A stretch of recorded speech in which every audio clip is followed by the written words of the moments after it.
Perjalanan di padang mahsyar.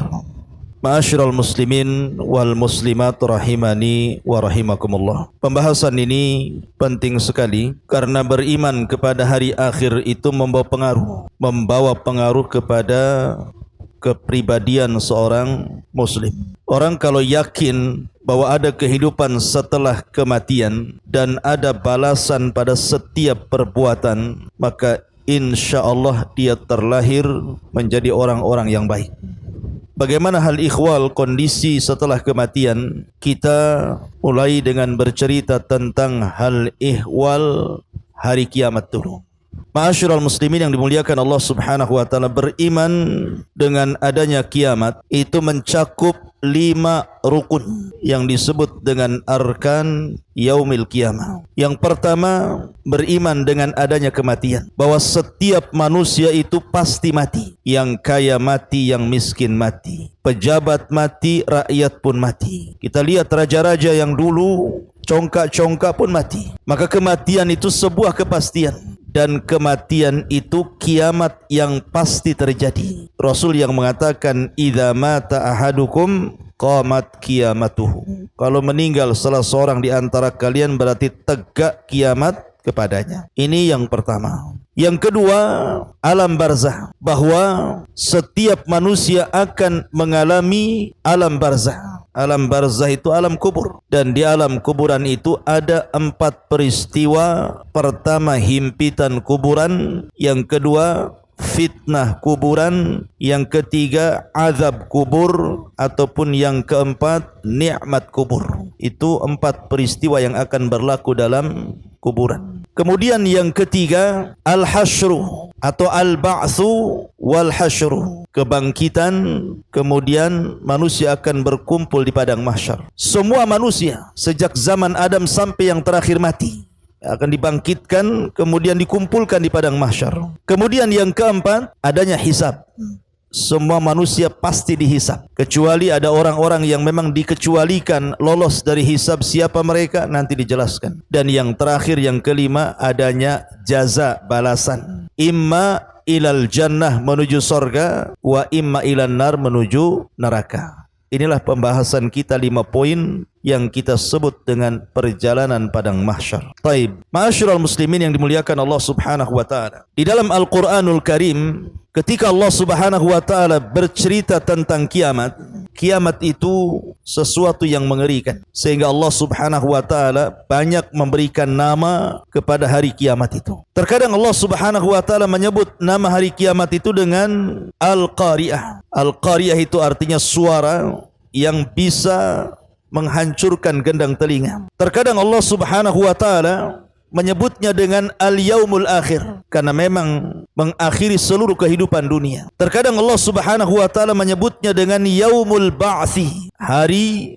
kebangkitan, karena pada sangkakala yang kedua manusia dibangkitkan. Terkadang Allah Subhanahu wa taala menyebutnya yaumul khuruj, karena manusia akan keluar dari kubur-kubur mereka. Terkadang Allah Subhanahu wa taala menyebutnya yaumuddin, hari pembalasan, maliki yaumiddin, karena memang setelah kematian ada balasan. Terkadang Allah Subhanahu wa taala menyebutnya as-sakhah. Sakhah itu artinya teriakan yang sangat keras sekali, yang bisa memecahkan gendang-gendang telinga dan menakutkan jiwa. Terkadang Allah menyebutnya dengan kalimat at-tammatul kubra. At-tammatul kubra. Terkadang menyebutnya dengan al-ghashiyah. Makanya ada surat namanya al-ghashiyah. Terkadang disebut yaumul hisab, al-waqi'ah, kemudian yaumul wa'id, yaumul jam'i, al-haqah, yaumut talaq, yaumut tanad, dan banyak lagi istilah-istilah, nama-nama yang semakna, yang menunjukkan bahwa nama-nama itu menunjukkan adanya kiamat. Dan orang Arab ketika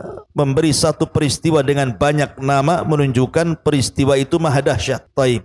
Kapan terjadi kiamat? Terjadinya kiamat itu kalau seluruh tanda-tanda kiamat Allah munculkan. Di sana ada tanda-tanda kiamat kecil, ada tanda-tanda kiamat besar. Kalau tanda-tanda kiamat kecil itu kadang muncul, kadang tenggelam. Tetapi kiamat besar kalau sekali muncul tidak mungkin dihentikan. Akan terus seperti itu. Ganti ini, hilang ini, ganti itu. Hilang itu, ganti yang lain. Pamannya turunnya khurujud Dajjal.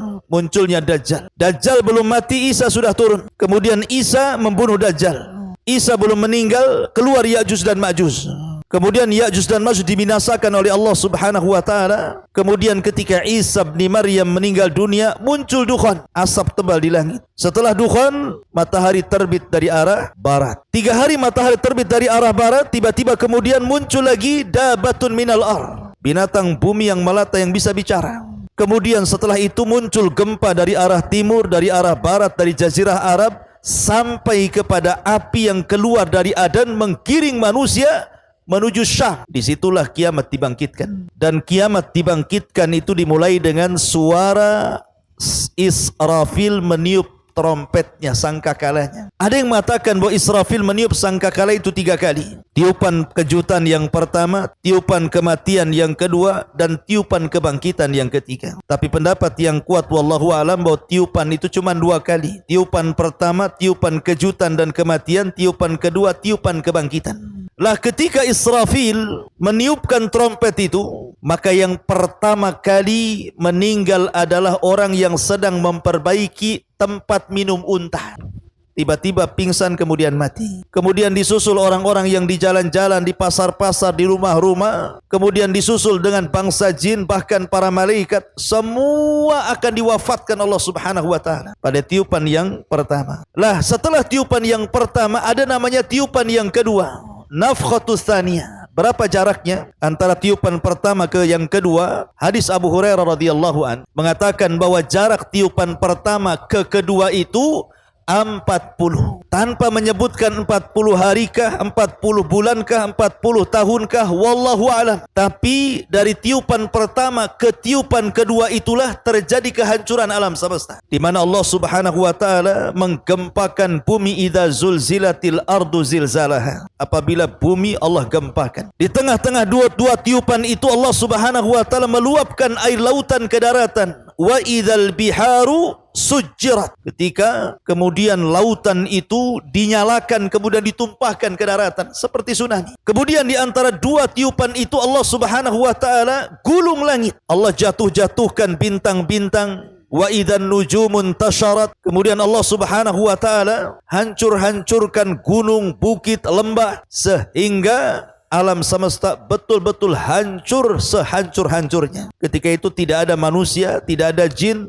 tidak ada malaikat. Di sini Allah Subhanahu wa taala berfirman, "Limanil mulkul yaum." Limanil mulkul yaum. Kalian tahu kekuasaan ini milik siapa? Tidak ada yang jawab karena tidak ada makhluk yang berakal yang hidup. Maka Allah jawab sendiri, "Lillahil wahidil qahar." Kekuasaan itu milik yang satu, yang maha perkasa, Allah Subhanahu wa taala. Bayangkan ikhwatu fiddin, manusia yang sekarang hidup di permukaan bumi anggaplah 7-8 miliar satu dunia itu. Tetapi makhluk yang sudah dikubur, manusia yang sudah dikubur sejak Adam sampai hari ini jumlahnya bukan miliaran lagi, bisa triliunan. Artinya orang yang dikubur itu jauh lebih banyak jumlahnya dibandingkan orang yang hidup hari ini. Saat tiupan yang pertama, yang akan merasakan hanyalah orang-orang kafir. Orang yang beriman tidak akan merasakan tiupan yang pertama. Karena sebelum Allah Subhanahu wa taala merintahkan Israfil untuk meniup moncong itu, moncong sangkakala itu, maka orang-orang yang beriman walaupun punya iman hanya sebiji zarah, diwafatkan dengan dikirim angin yang sangat dingin menyentuh ketiak-ketiak orang-orang ini, kemudian Allah wafatkan. Sehingga tidak ada yang hidup kecuali orang yang paling buruk dari orang-orang kafir. Disitulah Rasul mengatakan, la taqumus sa'ah illa ala syiraril khalqi. Tidak mungkin tegak hari kiamat kecuali ditimpakan kepada manusia yang paling buruk dari orang-orang kafir. Artinya tiupan pertama tidak mungkin dirasakan orang yang beriman, karena orang yang beriman sudah meninggal semua. Tetapi tiupan yang kedua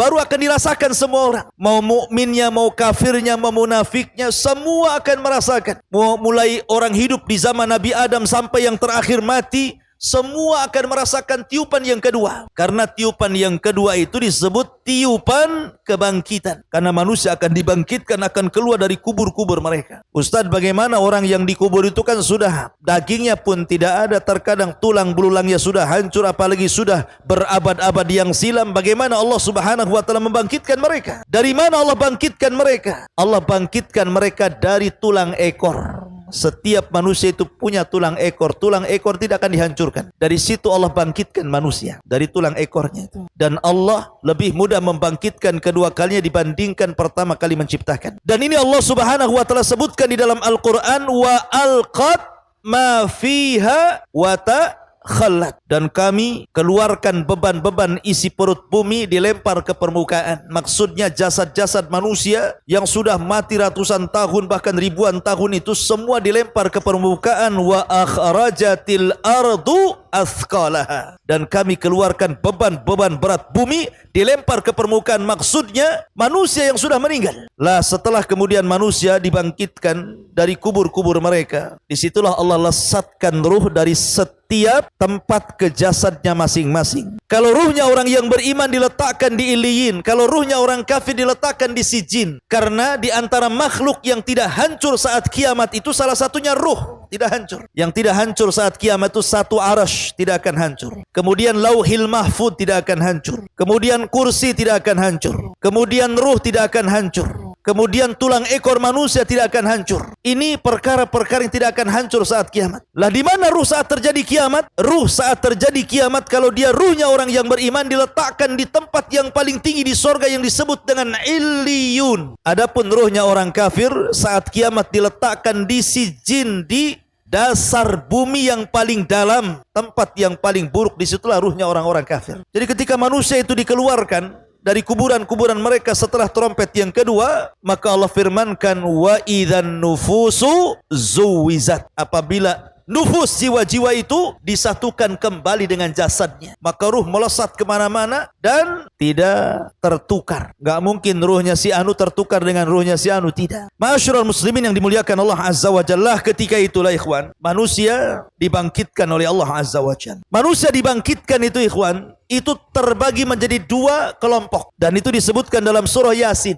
Kelompok yang pertama, kelompok orang-orang kafir, munafik, maka mereka akan mengatakan, ya wailana man ba'athana mim marqadina. Duhai celaka kami, siapa yang membangunkan kami dari tidur-tidur kami. Kelompok yang kedua yang merasa senang ketika dibangkitkan, mereka mengatakan, hadza ma wa'adar rahman wa sadaqal mursalun. Inilah janji Allah Subhanahu wa taala kepada kita dan benarlah ucapan para rasul itu. Maka di sini manusia akan menjadi dua kelompok. Adapun orang-orang yang beriman, maka mereka difirmankan Allah Subhanahu wa taala, walladzina amanu wattaba'athum dzurriyyatuhum biimanin alhaqna bihim dzurriyyatuhum. Dan orang-orang yang beriman kemudian diikuti keimanannya dengan keluarganya, maka mereka akan dikumpulkan di situ. Mereka tenang. Tetapi ada orang-orang yang mereka tidak beriman, apa yang terjadi? Yauma yafirrul mar'u min akhi wa ummihi wa abi wa sahibatihi wa bani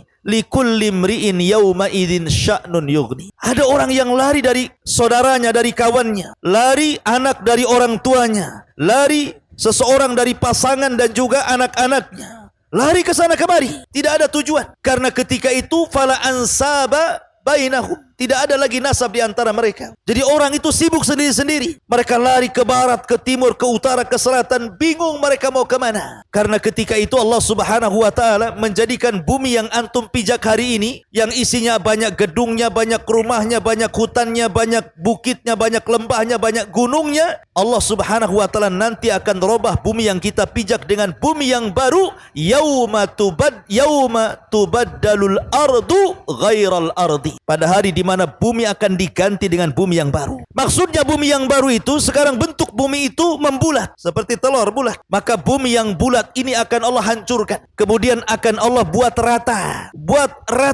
Ya. Sehingga tidak ada yang meninggi, tidak ada yang merendah, tidak ada gunung, tidak ada bukit, tidak ada lembah. Semua rata dan warnanya putih seperti tepung, karena tidak ada orang bermaksiat di situ. Itulah yang disebut dengan padang mahsyar. Disitulah manusia dibangkitkan. Dan ketika di dunia manusia itu ada hubungan dengan bumi. Antum saya ini ada hubungan dengan bumi yang disebut dengan gravitasi bumi. Makanya orang kalau keluar angkasa bisa terbang. Kenapa? Karena sudah tidak ada gravitasi lagi. Tapi di akhirat sudah tidak ada lagi gravitasi. Karena hubungan manusia dengan bumi selesai. Bumi sudah dihancurkan dan diganti dengan bumi yang baru. Sehingga kondisi manusia Allah kondisikan seperti dua binatang. Pertama laron, antum tahu laron? Yang kedua al-jarad. Jarad itu artinya belalang. Laron itu berbeda dengan belalang. Kalau ada listrik nyala seperti ini, kemudian musim hujan, biasanya orang yang tinggal di pesawahan, nanti datang laron terbang itu. Kemana? Menuju cahaya. Lihat cara terbang laron itu. Laron kalau terbang nggak ada aturannya. Dia tabrak kawannya, dia senggol kawannya, akhirnya putus sayapnya, besoknya udah berserak-serak di bawah. Kenapa? Karena tidak ada aturan laron terbang itu. Beda dengan belalang. Kalau belalang ini bersama koloninya, bersama kawanannya, kalau terbang itu dia berbaris tepat ke satu titik. Rapih dia ketika terbang itu rame-rame. Kalau laron amburadul terbangnya. Kenapa Allah Subhanahu wa taala contohkan dengan dua binatang dan dua-duanya bisa terbang? Karena di akhirat bukan seperti di bumi, antum berjalan di bumi. Di akhirat itu terbang ke sana kemari. Terbang sana, terbang sini, enggak jelas. Lah ketika Allah mengistilahkan dengan laron, itu Allah sebutkan dalam surah Al-Qari'ah. Yauma yakunun nasu kal farashil mabsus. Pada hari itu manusia seperti laron yang berhamburan. Karena ketika awal dibangkitkan, orang-orang kafir ini bingung. Karena tidak ada ma'lam. Bumi tidak ada alamat lagi. Kalau sekarang antum ke jalan itu masih adalah petunjuk jalan. Nagoya, Jodo, mana Temiang gitu. Ya kan? Nampak tuh tanda-tandanya, ya kan? Jelas itu ada alamatnya, RT-nya, RW-nya, lurahnya, kecamatannya gitu, semua ditulis. Tetapi di akhirat itu di padang mahsyar tidak ada ma'lam, tidak ada alamat, tidak ada penunjuk jalan karena sudah tidak ada gedung, tidak ada rumah, tidak ada gunung, tidak ada hutan, semua rata. Tanah rata. Oh kemana? Sudah tidak tahu lagi di mana kapling dia tuh. Jabal Uhud pun tak tahu di mana lagi. Ya, karena sudah rata semuanya. Ya. Tidak ada ma'lam, tidak ada alamat. Makanya mereka bingung. Mau harus pergi kemana? Akhirnya mereka yang dari timur ke selatan, yang dari selatan ke utara, yang dari utara ke barat. Pokoknya seperti orang linglung. Lah itulah yang kemudian Allah sebut kal ihnil manfush. Seperti laron yang berterbangan berhamburan, tidak jelas harus kemana. Bingung. Dan mereka dibangkitkan khufatan, uratan, ghurlan, buhman. Pertama tidak beralas kaki, kembali tidak dikhitan, telanjang bulat, dan tidak ada bawa harta di badan. Betul-betul miskin semuanya. Nahnu fuqara ilallah. Kita ini miskin di hadapan Allah Azza wa Jalla. Baru setelah kemudian manusia kesana kemari nggak jelas gitu ya. Baru ada panggilan disebutkan dalam surah Toha. Ketika ada panggilan, barulah kemudian manusia dari mana-mana akan tertuju kepada satu panggilan itu. Disitulah Allah Subhanahu wa taala kemudian ibaratkan dengan kal jaradil muntashir. Maka mereka seperti belalang, karena belalang aturannya jelas terbangnya menuju satu titik. Maka akhirnya kemudian manusia berkumpul di satu tempat, lah disitulah disebut padang mahsyar. Manusia akan berdiri di situ. Berapa tahun? Khamsina alfasana. 50.000 tahun. Yauma yakumun nasu li rabbil alamin. Manusia akan berdiri menghadap Rabb alam. Apakah 50.000 tahun itu berlaku kepada seluruh manusia? Tidak. Ini hanya berlaku kepada orang-orang kafir saja. Karena orang-orang yang beriman, ada yang keluar dari kubur dibangkitkan direct masuk surga. Tidak ada hisab, tidak ada adab. Seperti Rasulullah SAW menggambarkan 70.000 orang yang masuk surga tanpa hisab dan adab. Mereka orang yang tidak minta ruqyah, tidak minta dikai besi panas yang disulut gitu ya. Kemudian mereka tidak tatoyur dan mereka senantiasa bertawakal kepada Allah Azza wa Jalla. Ini langsung direct masuk surga. Tidak ada hisab, tidak ada adab. Ataupun para syuhada yadkhulunal jannah bighairi hisab, masuk ke dalam surga tanpa hisab. Ada orang-orang itu yang direct masuk surga, enggak ada hisab, enggak ada adab. Sehingga mereka tidak harus kemudian tinggal di padang mahsyar bertahun-tahun lamanya. Tapi ada juga yang dihisab dengan hisab yang sulit, ya agak lama. Ada juga hisab yang mudah, ya agak cepat. Pokoknya tergantung amalannya di bumi. Karena kehidupan akhirat itu yang menentukan kebahagiaan ketika sekarang ini kita hidup di bumi. Faman ya'mal mithqala dzarratin khairan yara wa man ya'mal mithqala dzarratin syarran yara. Ma'asyiral muslimin wal muslimat rahimani wa rahimakumullah. Lah ketika manusia berkumpul di padang mahsyar, apa yang terjadi? Allah Subhanahu wa taala akan datang menemui mereka. Wa jaa'a rabbuka wal malaku saffan saffa. Maka Rabbmu akan datang sementara malaikat berbaris-baris bersaf-saf itu. Lah ketika itu Allah Subhanahu wa taala memanggil makhluk yang disebut dengan Jahannam. Waji'a bi Jahannam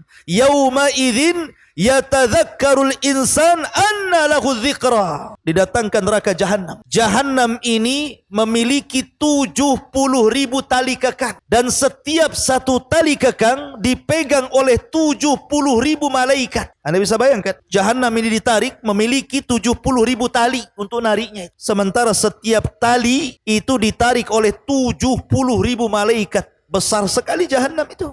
Kemudian ditampakkan di hadapan manusia. Ketika kemudian ditampakkan di hadapan manusia, disinilah manusia terbagi menjadi 3 kelompok. Kelompok yang pertama disebut kelompok Al-Muqarrabun. Kelompok Muqarrabun, orang-orang yang dekat dengan Allah Subhanahu wa taala. Maka mereka langsung diangkat oleh Allah Azza wa Jalla, dijauhkan dari Jahannam, kemudian diletakkan di bawah arsy Allah Subhanahu wa taala. Kemudian kelompok yang kedua yang disebut Ashabul Yamin, diangkat juga, dijauhkan dari Jahannam sehingga Jahannam berawal di bawahnya. Tetapi ada kelompok yang disebut dengan Zalimul li nafsi. Mereka akan tetap berada di situ, dikitari dan dikelilingi oleh neraka Jahannam, naudzubillah. Mereka itulah yang akan merasakan hisab Allah Subhanahu wa taala. Lah ketika Jahannam itu sudah dibentang di hadapan manusia, disitulah Allah akan letakkan satu jembatan menuju sorga yang disebut dengan as-sirat. Makanya ulama akidah ketika memberikan makna sirat itu jisrun mamdudun fauqa Jahannam.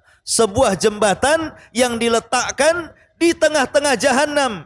Jadi kalau orang jatuh dari titian itu langsung nyemplung ke Jahannam, 70 tahun baru sampai ke dasarnya. Ma'asyiral muslimin yang dimuliakan Allah Azza wa Jalla. Ketika itulah manusia akan ditanya 4 perkara. Nabi SAW bersabda, la tazulu qadama abdin hatta yus'al an arba, an umrihi fima afna, wa an syababihi fima ablah, wa an ilmihi fima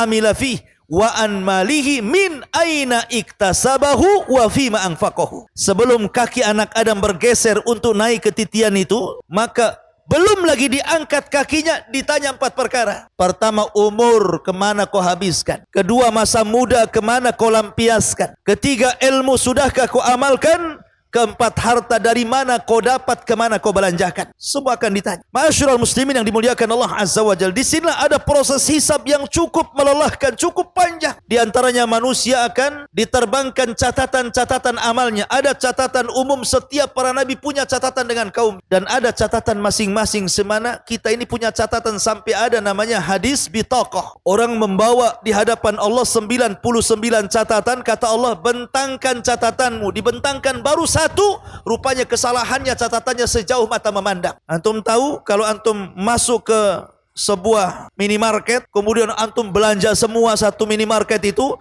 kemudian keluar struknya, kertasnya itu, belanjanya 1, 2, 3, sejauh mata memandang.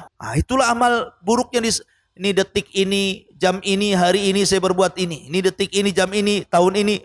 Semua sampai sejauh mata memandang, semua kesalahannya. Sehingga Allah mengatakan, periksa, adakah malaikat saya salah tulis? Dia mengatakan tidak ya Rabb, semua ini betul. Kenapa? Karena nanti di akhirat itu salah satu keunggulannya, manusia akan dikembalikan hafalannya. Kalau di bumi ini, kadang-kadang apa yang antum perbuat 1 bulan, 1 tahun yang lalu sudah lupa kalau antum pernah gampar orang itu. Kalau antum pernah ngutang orang, ngambil barang orang, udah lupa. Tapi di akhirat nanti semua diingatkan. Nggak akan ada yang tersisa dari sebuah maksiat kecuali ditampakkan.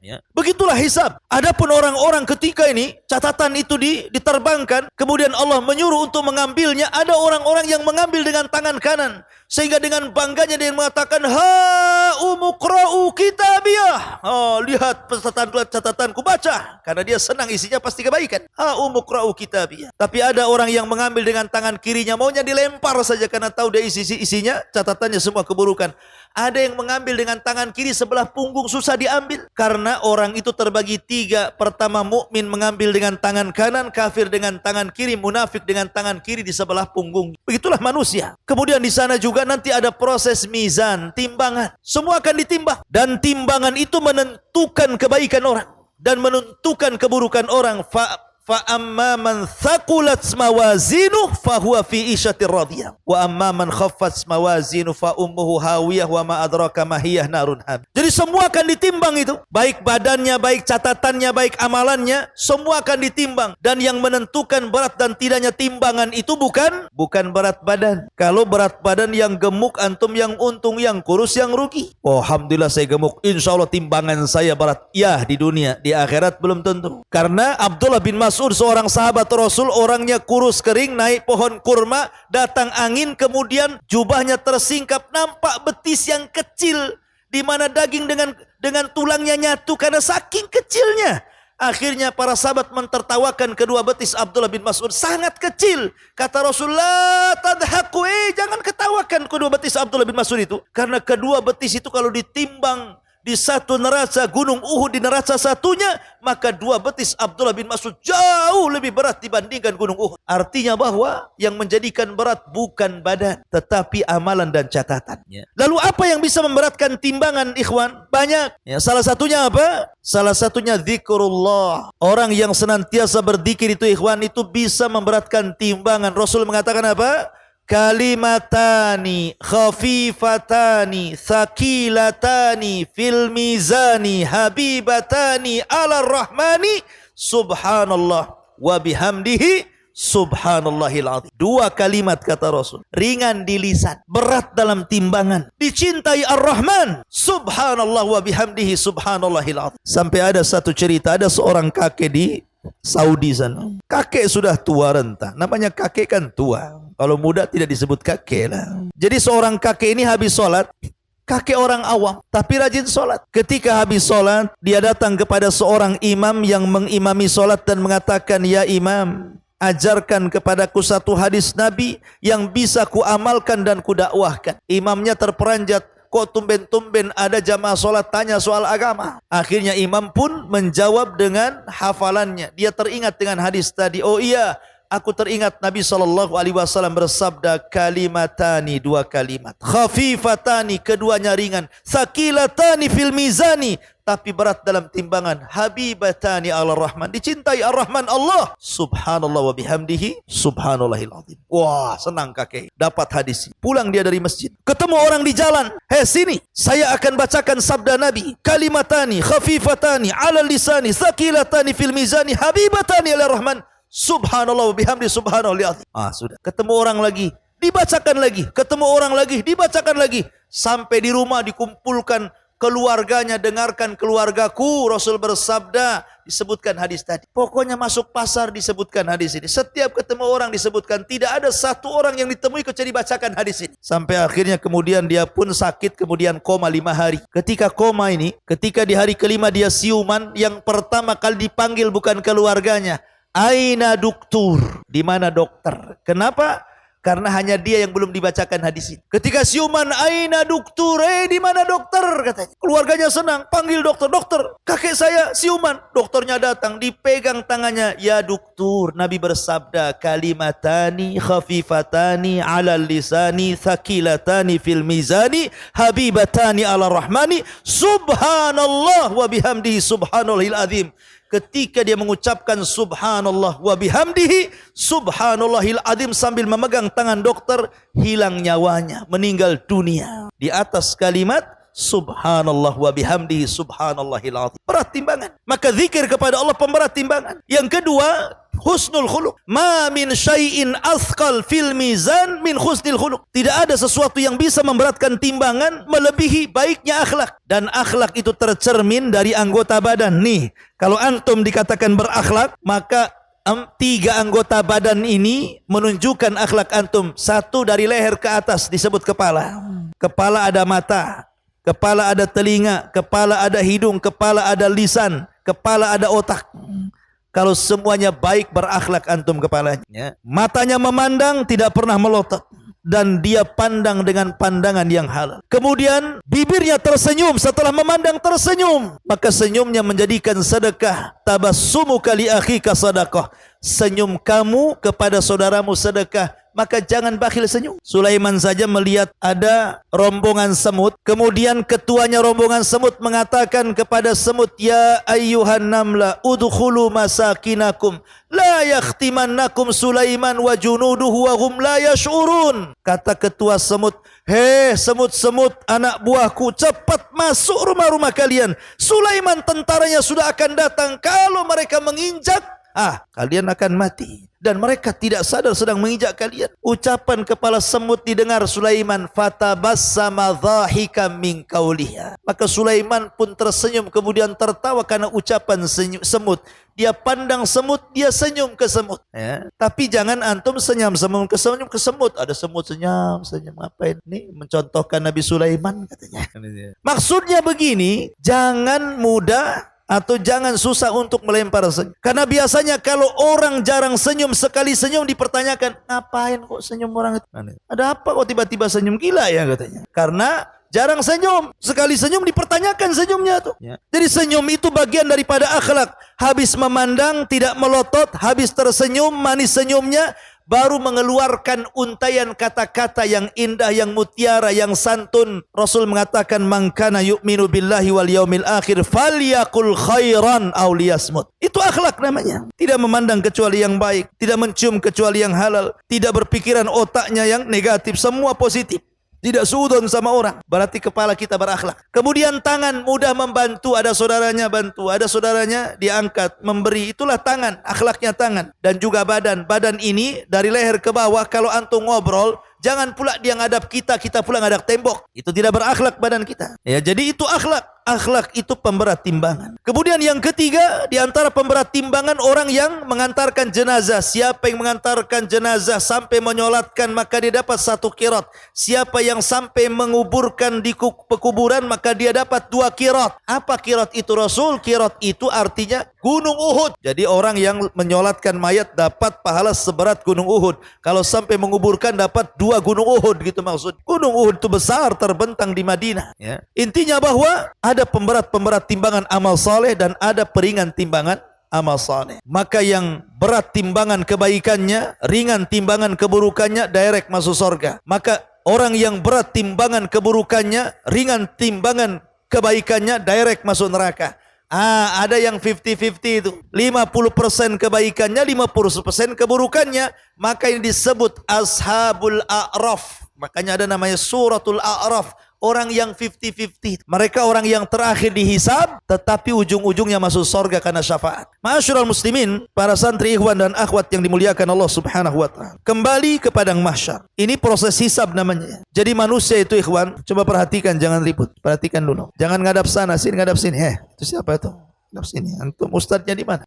Jadi kondisi padang mahsyar itu, manusia akan dibangkitkan di padang mahsyar. Padang mahsyar ini ikhwan adalah padang yang sangat luas. Ketika manusia berdiri di padang mahsyar, apa yang terjadi? Matahari dan bulan itu yang disatukan oleh Allah akan diletakkan di atas kepala. Makanya saat kiamat yang tidak jatuh itu cuma matahari dan bulan. Semua bintang dan planet berjatuhan dan bertubrukan, dihancurkan, kecuali matahari dan bulan. Karena Allah mengatakan wajumi asyamsu wal qamar. Maka Allah akan kumpulkan matahari dan bulan jadi satu. Tidak dihancurkan. Karena akan dibawa kepada padang mahsyar dan akan diletakkan 1 mil di atas kepala. Disitulah keringat bercucuran. Saking banyaknya keringat, ada yang tenggelam 1 betis, ada yang tenggelam 1 pusar, ada yang tenggelam 1 dada, ada yang hampir tenggelam dengan kepala-kepalanya. Saking panasnya keringat terus bercucuran. Dan kondisi mereka tidak bisa duduk, tidak bisa baring.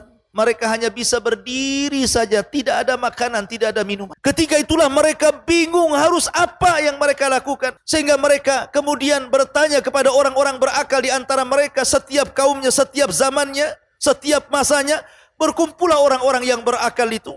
Kemudian mereka mengatakan, kenapa kita tidak datang kepada Nuh alaihi salatu wassalam? Cobalah kita minta syafaat. Rupanya mereka datang ke Nuh dan mengatakan, Nuh, awalnya kepada Nabi Adam dulu. Cobalah kita datang kepada Nabi Adam. Dia kan bapak kita. Boleh jadi dia bisa menolong kita. Akhirnya datang dulu pertama kali ke Nabi Adam dan mengatakan, ya Adam, engkau bapak kami. Allah ciptakan dengan kedua tangannya. Allah tiupkan rohnya langsung kepadamu. Malaikat sujud semua kepadamu. Tolonglah, lihat kami. Kami ini sudah kepanasan, lelah, letih. Minta kepada Allah agar engkau perantara syafaat bagi kami. Tapi Adam mengatakan, tidak bisa. Aku pernah berbuat salah. Gara-gara makan buah larangan aku diusir dari sorga. Kau pergi kalian ke Nuh sana. Boleh jadi Nuh bisa menolong kalian. Nafsi, kata Adam. Urus diri kalian. Datanglah ke Nuh. Nuh, kamu ini Rasul yang pertama. Tolonglah. Lihat kondisi kami. Ya. Ala tara ila ma nahnu fihi. Ud'u ila rabbik.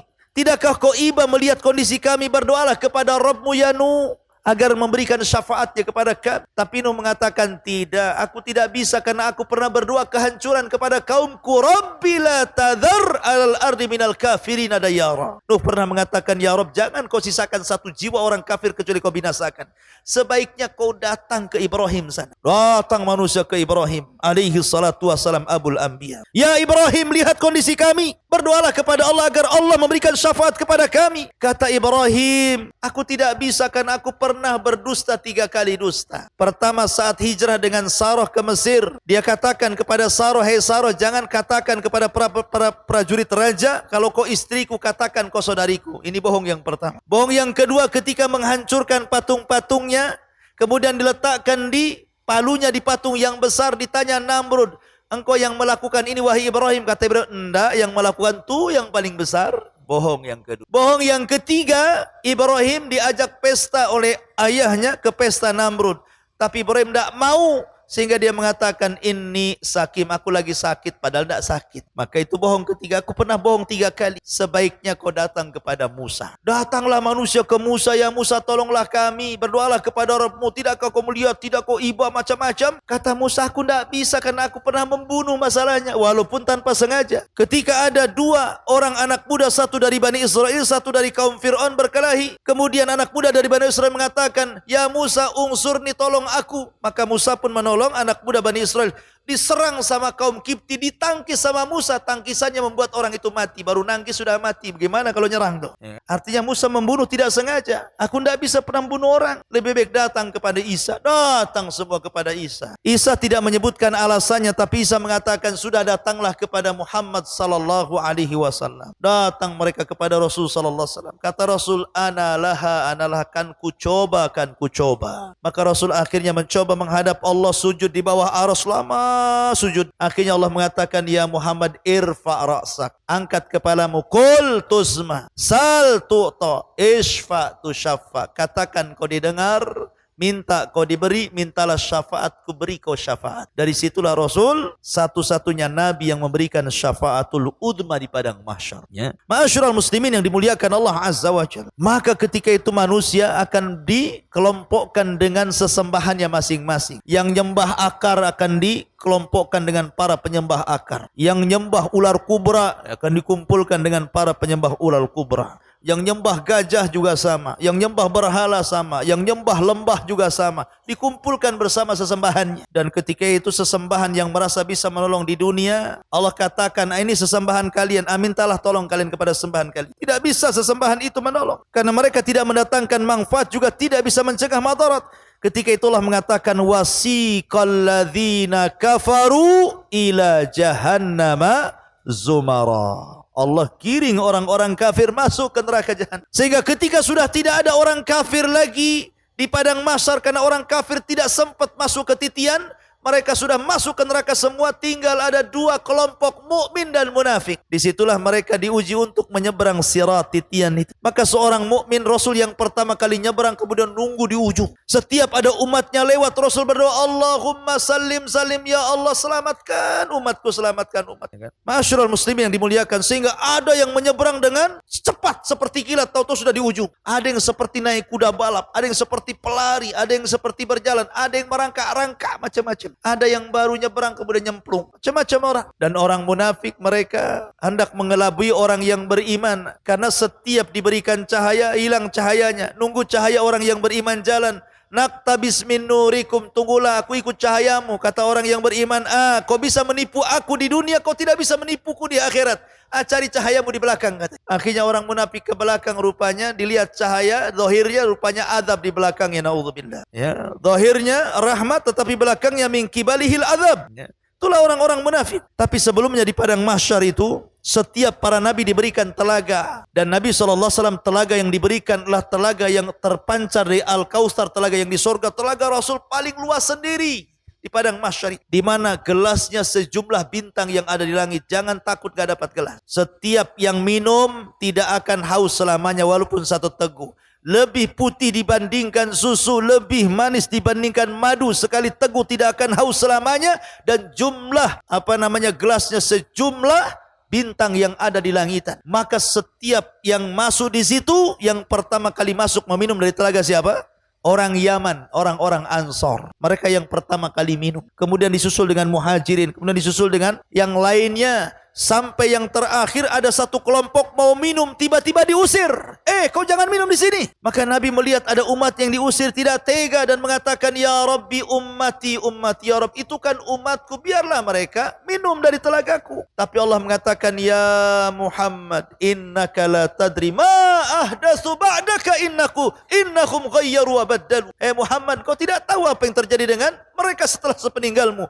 Mereka mengganti-ganti sunnahmu dan mereka lari dari petunjukmu. Makanya kata para ulama, orang yang tidak akan minum dari telaga, pertama orang murtad gak akan minum dari telaga Rasul. Yang kedua, orang munafik tidak akan minum dari telaga Rasul. Yang ketiga, orang yang menyimpang dari sunnah Rasul, ahlul bid'ah wal ahwa. Kemudian yang tidak akan minum, orang yang gemar melakukan dosa besar. Mereka tidak akan minum dari telaga Nabi SAW. Ya. Ma'asyiral muslimin yang dimuliakan Allah Azza wa Jalla. Kembali ke titian. Maka Anas bin Malik radhiyallahu an suatu ketika pernah bertanya kepada Rasul. Kata Anas bin Malik, Rasul, aku ingin mendapatkan syafaat pada hari kiamat. Dan Anas bin Malik itu 10 tahun menjadi pembantu Rasul sampai Rasul meninggal. Dari usia 10 tahun sampai usia 20 tahun bersama Nabi. Sampai Rasul meninggal. Sehingga Rasul sayang dengan Anas bin Malik karena pembantunya. Kata Anas, ya Rasul, aku minta syafaat pada hari kiamat. Kata Rasul, af'al, siap, saya lakukan wahai Anas. Kata Anas bin Malik radhiyallahu anhu, ya Rasulullah, kalau seandainya saya sudah berada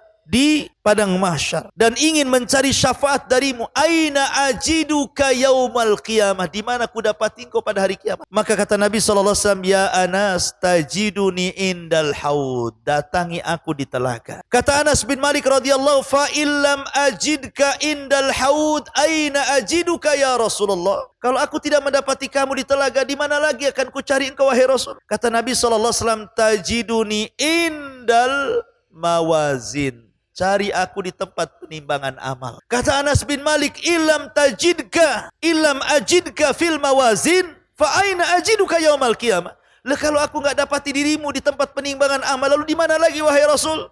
Maka Rasul mengatakan, tajiduni indas sirat. Cari aku di titian.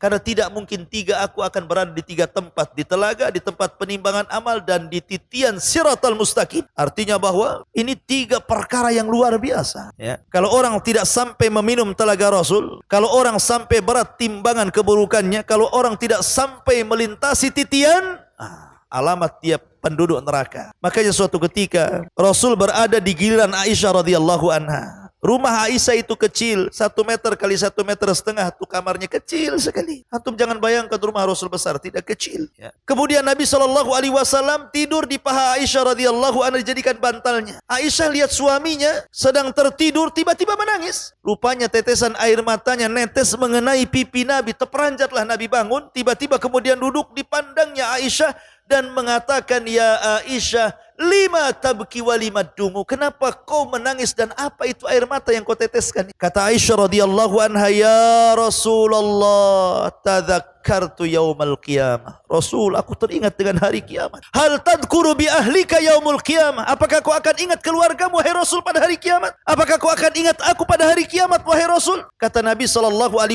amma fi thalathati mawatin fala yadhkur ahadun ahada.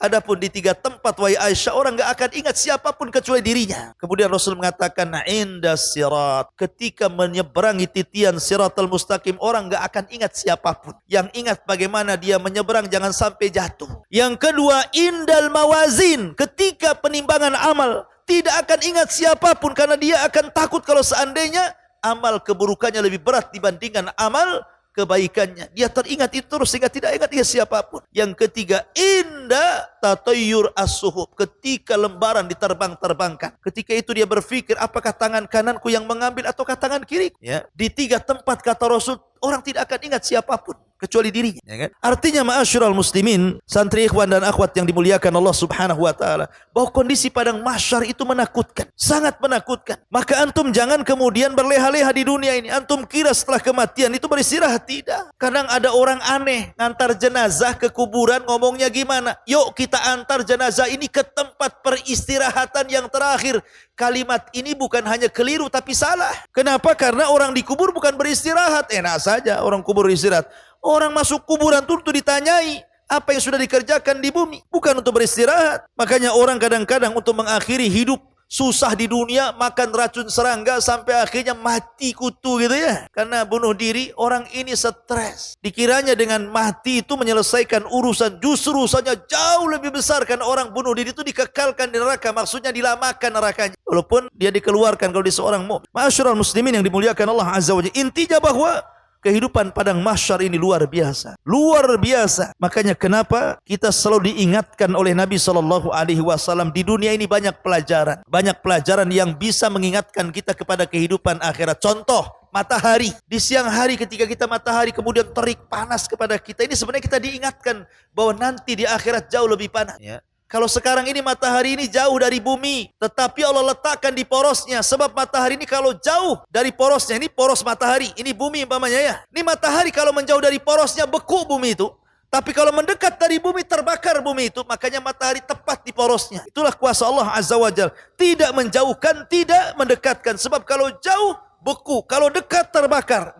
Ditempatkan di porosnya. Ya. Banyak. Kalau kita melihat api, kalau orang berpikirnya, api itu dijadikan tazkirah kan gitu. Allah mengatakan dalam Al-Quran itu, afara'aitumun narallati turun a'antum ansya'tum syajarataha am nahnu munsyi'un nahnu ja'alnaha tazkiratan, kata Allah kan. Tidakkah kau lihat api yang menyala kalau ada kebakaran? Ya. Tidakkah kau perhatikan api-api yang menyala itu? Apakah kami yang menghidupkan atau kalian? Itu semua kami jadikan peringatan bagi kalian. Maksudnya bahwa akan ada api yang jauh lebih besar daripada api dunia gitu. Jadi semua dunia ini sebenarnya bisa dijadikan pelajaran akan ketebalan keimanan kita kepada hari akhir. Cuman kita saja kadang-kadang tidak peka ya kan. Makanya sudah nyantai saja. Nah, jadi ini diantara pembahasan kita perjalanan di padang mahsyar.